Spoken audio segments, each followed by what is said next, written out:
संसार का हित करने वाले जिन भगवान को परम भक्तिपूर्वक नमस्कार कर अमूढ़ दृष्टि अंग का पालन करने वाली रेवती रानी की कथा लिखता हूँ। विजयार्थ पर्वत की दक्षिण श्रेणी में मेघकूट नाम का एक सुंदर शहर है। उसके राजा हैं चंद्रप्रभ। चंद्रप्रभ ने बहुत दिनों तक सुख के साथ अपना राज्य किया। एक दिन वे बैठे हुए थे कि एकाएक उन्हें तीर्थयात्रा करने की इच्छा हुई। राज्य का कारोबार अपने चंद्रशेखर नाम के पुत्र को सौंपकर वे तीर्थयात्रा के लिए चल दिए। वे यात्रा करते हुए दक्षिण मथुरा में आए। उन्हें पुण्य से वहां गुप्ताचार्य के दर्शन हुए। आचार्य से चंद्रप्रभ ने धर्मोपदेश सुना।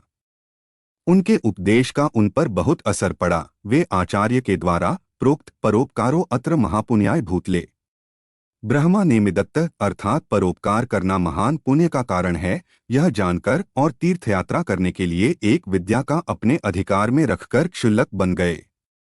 एक दिन उनकी इच्छा उत्तर मथुरा की यात्रा करने की हुई। जब वे जाने को तैयार हुए तब उन्होंने अपने गुरु महाराज से पूछा, हे दया के समुद्र, मैं यात्रा के लिए जा रहा हूँ, क्या आपको कुछ समाचार तो किसी के लिए नहीं कहना है? गुप्ताचार्य बोले, मथुरा में एक सूरत नाम के बड़े ज्ञानी और गुणी मुनिराज हैं, उन्हें मेरा नमस्कार कहना और समय दृष्टिनी धर्मात्मा रेवती लिए मेरी धर्म वृद्धि कहना। क्षुल्लक ने और पूछा कि इसके सिवा और भी आपको कुछ कहना है क्या? आचार्य ने कहा, नहीं। तब क्षुल्लक ने विचारा कि क्या कारण है जो आचार्य ने एकादशांग के ज्ञाता श्री भव्यसेन मुनि तथा और मुनियों को रहते उन्हें कुछ नहीं कहा और केवल सूरत मुनि और रेवती के लिए ही नमस्कार किया तथा धर्म वृद्धि दी। इसका कोई कारण अवश्य होना चाहिए। अस्तु, जो कुछ होगा वह आगे स्वयं मालूम हो जाएगा। यह सोचकर चंद्रप्रभ क्षुल्लक वहां से चल दिए। उत्तर मथुरा पहुंचकर उन्होंने सूरत मुनि को गुप्ताचार्य की वंदना कह सुनाई।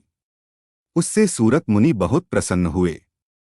उन्होंने चंद्रप्रभ के साथ खूब वात्सल्य का परिचय दिया। उससे चंद्रप्रभ को बड़ी खुशी हुई। बहुत ठीक कहा है, ये कुर्वन्ति सुवात्सल्यं भव्या धर्मानुरागत साधर्मिकेषु तेषां हि सफलं जन्म भूतले ब्रह्मा नेमिदत्त अर्थात संसार में उन्हीं का जन्म लेना सफल है जो धर्मात्माओं से वात्सल्य प्रेम करते हैं। इसके बाद क्षुल्लक चंद्रप्रभ एकादशांग के ज्ञाता पर नाम मात्र के भव्यसेन मुनि के पास गए।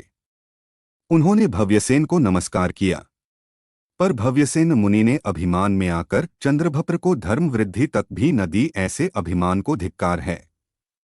जिन अविचारी पुरुषों के वचनों में भी दरिद्रता है, जो वचनों से भी प्रेम पूर्वक आए हुए अतिथि से नहीं बोलते, वे उनका और क्या सत्कार करेंगे? उनसे तो स्वप्न में भी अतिथि सत्कार नहीं बन सकेगा। जैन शास्त्रों का ज्ञान सब दोषों से रहित है, निर्दोष है। उसे प्राप्त कर हृदय पवित्र होना ही चाहिए। पर खेद है कि उसे पाकर भी मान होता है। पर यह शास्त्र का दोष नहीं, किंतु यूं कहना चाहिए कि पापियों के लिए अमृत भी विष हो जाता है। जो हो तब भी देखना चाहिए कि इनमें कुछ भी भव्यपना है भी, या केवल नाम मात्र के ही भव्य हैं।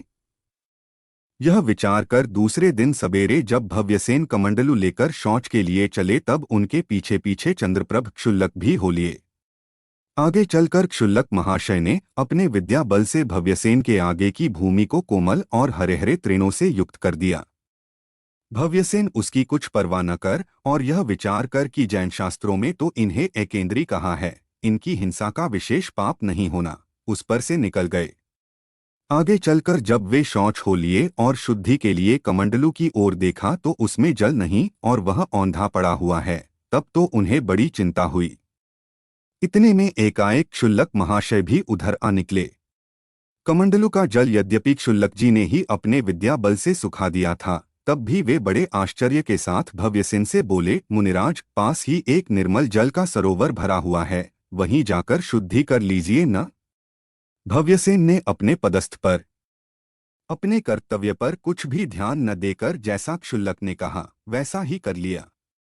सच बात तो यह है, किं करोति न मूढ़ात्मा कार्यं मिथ्यात्वदूषित न स्यान्मुक्ति प्रदं ज्ञानं चरित्रं दुर्दशाम्पि उद्गतो भास्करश्चापि की घूकस्य सुखायते मिथ्यादृष्टे श्रुतं शास्त्रं कुमार्गाय प्रवर्तते यथा मृष्टं भवेत् कष्टं सुदुग्धं तुम्बिकाक्तम् ब्रह्मा ने मिदत्त अर्थात मूर्ख पुरुष मिथ्यात्व के वश होकर कौन बुरा काम नहीं करते। मिथ्यादृष्टियों का ज्ञान और चारित्र मोक्ष का कारण नहीं होता। जैसे सूर्य के उदय से उल्लू को कभी सुख नहीं होता। मिथ्यादृष्टियों का शास्त्र सुनना, शास्त्राभ्यास करना केवल कुमार्ग में प्रवृत्त होने का कारण है। जैसे मीठा दूध भी तुबड़ी के संबंध से कड़वा हो जाता है। इन सब बातों को विचार क्षुल्लक ने भव्यसेन के आचरण से समझ लिया कि ये नाम मात्र के जैनी हैं, पर वास्तव में इन्हें जैन धर्म पर श्रद्धान नहीं, ये मिथ्यात्वी हैं। उस दिन से चंद्रप्रभ ने भव्यसेन का नाम अभव्यसेन रखा। सच बात है, दुराचार से क्या नहीं होता। क्षुल्लक ने भव्यसेन की परीक्षा कर अब रेवती रानी की परीक्षा करने का विचार किया। दूसरे दिन उसने अपने विद्या बल से कमल पर बैठे हुए और वेदों का उपदेश करते हुए चतुर्मुख ब्रह्मा का वेश बनाया और शहर से पूर्व दिशा को और कुछ दूरी पर जंगल में वह ठहरा। यह हाल सुनकर राजा, भव्यसेन आदि सभी वहां गए और ब्रह्मा जी को उन्होंने नमस्कार किया। उनके पांवों पड़कर वे बड़े खुश हुए। राजा ने चलते समय अपनी प्रिया रेवती से भी ब्रह्मा जी की वंदना के लिए चलने को कहा था, पर रेवती समयत्व रत्न से भूषित थी, जिन भगवान की अनन्य भक्त थी, इसलिए वह नहीं गई। उसने राजा से कहा, महाराज, मोक्ष और समय दर्शन, समय ज्ञान तथा समय चारित्र को प्राप्त कराने वाला सच्चा ब्रह्मा जिन शासन में आदि जिनेन्द्र कहा गया है, उसके सिवा अन्य ब्रह्मा हो ही नहीं सकता, और जिस ब्रह्मा की वंदना के लिए आप जा रहे हैं वह ब्रह्मा नहीं है, किंतु कोई धूर्त ठगने के लिए ब्रह्मा का वेश लेकर आया है। मैं तो नहीं चलूंगी। दूसरे दिन क्षुल्लक ने गरुड़ पर बैठे हुए चतुर्बाहु, शंख, चक्र, गदा आदि से युक्त और दैत्यों को कपाने वाले वैष्णव भगवान का वेश बनाकर दक्षिण दिशा में अपना डेरा जमाया। तीसरे दिन उस बुद्धिमान क्षुल्लक ने बैल पर बैठे हुए पार्वती के मुख कमल को देखते हुए, सिर पर जटा रखाए हुए, गणपति युक्त और जिन्हें हजारों देव आकर नमस्कार कर रहे हैं, ऐसा शिव का वेश धारण कर पश्चिम दिशा की शोभा बढ़ाई। चौथे दिन उसने अपनी माया से सुंदर समवशरण में विराजे हुए 8 प्रातिहार्यों से विभूषित, मिथ्यादृष्टियों के मान को नष्ट करने वाले मानस्तंभादि से युक्त, निर्ग्रंथ और जिन्हें हजारों देव, विद्याधर, चक्रवर्तियां आकर नमस्कार करते हैं, ऐसा संसार श्रेष्ठ तीर्थंकर का वेश बनाकर पूर्व दिशा को अलंकृत किया। तीर्थंकर भगवान का आगमन सुनकर सबको बहुत आनंद हुआ। सब प्रसन्न होते हुए भक्ति पूर्वक उनकी वंदना करने को गए। राजा, भव्यसेन आदि भी उनमें शामिल थे। तीर्थंकर भगवान के दर्शनों के लिए भी रेवती रानी को न जाती हुई देखकर सबको बड़ा आश्चर्य हुआ। बहुतों ने उससे चलने का आग्रह भी किया, पर वह न गई, कारण वह समयत्व रूप मौलिक रत्न से भूषित थी। उसे जिन भगवान के वचनों पर पूरा विश्वास था कि तीर्थंकर परम देव 24 ही होते हैं और वासुदेव 9 और रुद्र 11 होते हैं, फिर उनकी संख्या को तोड़ने वाले ये 10वें वासुदेव और 12वें रुद्र और 25वें तीर्थंकर आ कहाँ से सकते हैं। वे तो अपने अपने कर्मों के अनुसार जहां जाना था वहां चले गए। फिर यह नई सृष्टि कैसी? इनमें न तो कोई सच्चा रुद्र है, न वासुदेव और न तीर्थंकर है, किंतु कोई मायावी इंद्रजालिक अपनी धूर्तता से लोगों को ठगने के लिए आया है। यह विचार कर रेवती रानी तीर्थंकर की वंदना के लिए भी नहीं गई। सच है, कहीं वायु से मेरु पर्वत भी चला है। इसके बाद चंद्रप्रभ क्षुल्लकवेश ही में पर अनेक प्रकार की व्याधियों से युक्त तथा अत्यंत मलिन शरीर होकर रेवती के घर भिक्षा के लिए पहुंचे।